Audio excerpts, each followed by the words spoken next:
In today's lesson, we will study about dictionaries. We have a dictionary and we have to traverse, that means to apply a loop and get all the values to get the keys or to get keys placed against the values.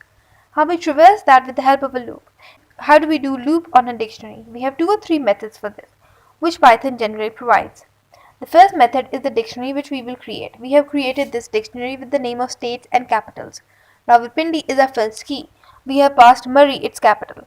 Lahore is our second key. Minar-e-Pakistan is its capital.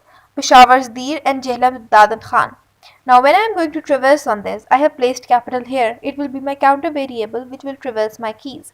It will traverse the keys of this dictionary. It will only print the keys like Rawalpindi, Lahore, Peshawar and Jhelum. If I run this, it has shown me all the keys. If I want the values, have no concern with keys but the values. For this, I will change only one thing.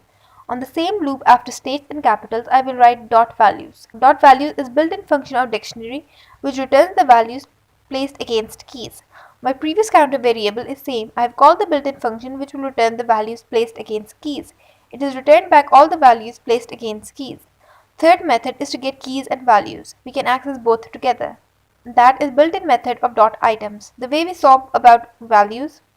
In the same way, we have a function of dot items that is a built-in function of dictionary. With the help of this, we can print keys and their values together. It has returned keys along with their values. This is the method of looping on dictionaries. If we want to traverse a dictionary with the help of loop, then which method are available for that?